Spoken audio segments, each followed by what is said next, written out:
So everyone goes crazy about a Trump tweet again because people apparently like to spend too much time on Twitter and like to be outraged about everything. Does Trump suddenly not want NASA to go to the moon anymore? And then Falcon 9 launches for the Radarsat Constellation Mission and brings 3 Canadian radar satellites successfully into orbit. Then we have some interesting EV-related updates on Tesla's annual shareholder meeting. Elon Musk hinted at an upcoming longer-range version of the Model S and also revealed some cool stuff about the Tesla cyberpunk pickup truck. And finally, Byton has hired a new chief customer officer who joins the startup in preparation of the M-byte launch. These news and more on this week's episode of EV and Spaceflight News.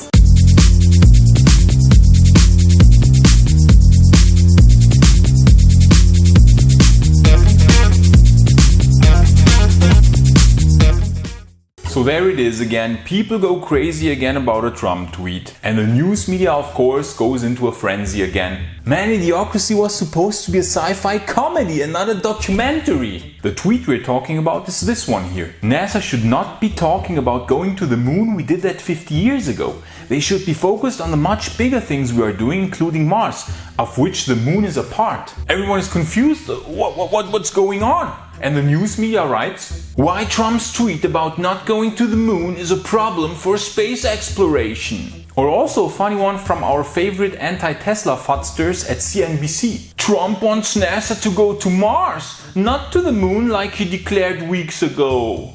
So did Trump really suddenly make a 180-degree turn on the moon plans? Jim Bridenstine, the director of NASA, recently brought some clarification into this, explaining what Trump meant by this tweet.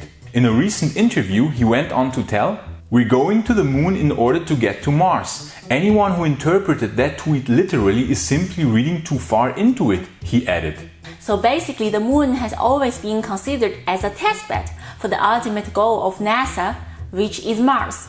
The 2024 Artemis mission to the moon and the subsequent building of the first lunar colony will test a lot of crucial systems for flights to Mars and for longer stays on the surface of other planetary bodies. Because as of now, humanity simply doesn't yet have any experience with longer duration stays at any place in the solar system. Apart from Earth, of course. On the longest lasting Apollo mission, Apollo 17, the astronauts only stayed on the moon for 3 days. We need serious space practice before we can even think of going to Mars. Because if something goes wrong on Mars, there cannot come help from Earth in time. But on the moon, there can. And we still hope to see the 2024 moon mission conducted with Starship, by the way. That way, SpaceX's systems would also be tested.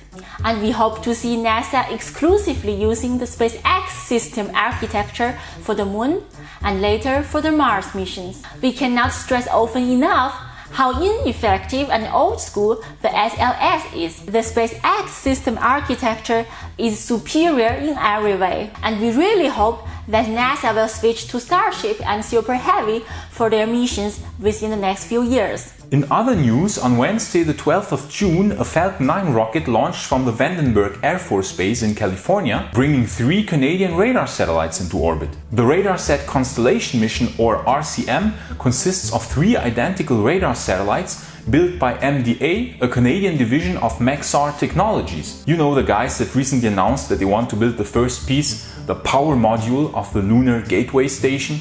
The Canadian Space Agency runs the program to provide imagery to the Canadian government in pursuit of national security, scientific research and environmental monitoring. The cost of this mission is $900 million, including the development of the satellites, the launch, and 7 years of planned operations. This makes the Radarsat Constellation Mission one of the most costly Canadian-led space missions in history, and one of the most expensive payloads ever launched by SpaceX. One of the main purposes of this mission is to closely monitor the Arctic regions with radar, in order to detect any deviations due to climate change. But as Barney would have liked to say, are Canadians even allowed to do that?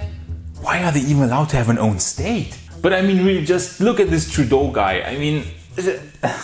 In EV-related news, we got some interesting info at the recent Tesla annual shareholders meeting. First of all, Elon Musk compared the electric cars of other car makers to Teslas and noted that even 7 years after the first Model S came out, no other car maker has managed to beat the first generation Model S. I mean, that's crazy! The legacy car makers had 7 years of time and they still didn't manage to bring out a product that can match the first generation Tesla Model S that came out in 2012. Simply embarrassing. And the Audi e-tron is of course the highlight. And Elon made a quite funny joke about the name e-tron because in French, it has a quite funny meaning. Look it up what it means. Oui, oui, monsieur, je trouve ça très amusant. Then in a sentence he said that it won't be long until Tesla will release the first car with a 400-mile range. Now we know that the pickup truck will have at least a 400-mile range, but the car is not going to be released before probably 2020. So it has to be another car, and many clues point to it being a refreshed Model S. There are some rumors floating around that Model S and Model X will get an interior update in Q3. The range of the latest Model S is already 370 miles anyways, and an update to 400 miles would cement the lead of the Model S in regard to any competition. The Model X would of course also get a range update, probably to around 350 miles. Then Elon said some interesting stuff about our favorite, the Blade Runner cyberpunk pickup truck. And he emphasized again that it will look like it came straight out of a sci-fi movie. And with that kind of statement, he of course wins us sci-fi nerds instantly over. So we already know that the starting price will be at $49,000 US. But at the same time, he reiterated that it should be at least as good a pickup truck as the Ford F-150 and at least as good a sports car as the Porsche 911. And the best thing is, he said he will try to reveal it by the end of this summer. That's awesome. That means basically maybe by the end of August, early September, we'll know how the pickup truck looks like.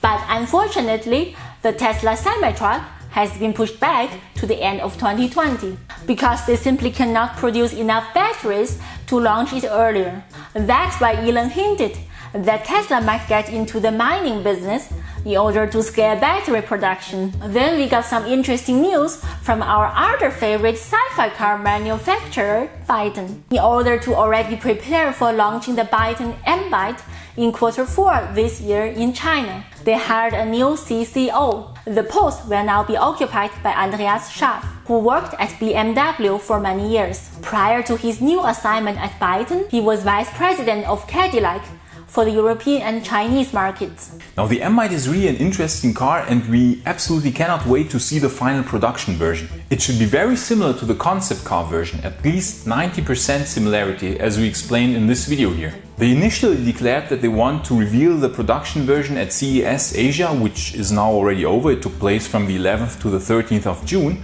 But apparently their plans have shifted and now they want to reveal it sometime in Q3 this year. We hope they will reveal it soon because we're very much looking forward to this car. We hope you've enjoyed today's news, and if you're new to this channel, be sure to subscribe and turn on that notification bell such that you don't miss any future electric car and spaceflight news updates. And be sure to share this video with your friends, be they Trump supporters or Trump not supporters. And we're closely monitoring the upcoming hopping tests of the Starhopper, so stay tuned because we'll certainly do a news episode about that. See you next time. Ciao! Auf Wiedersehen!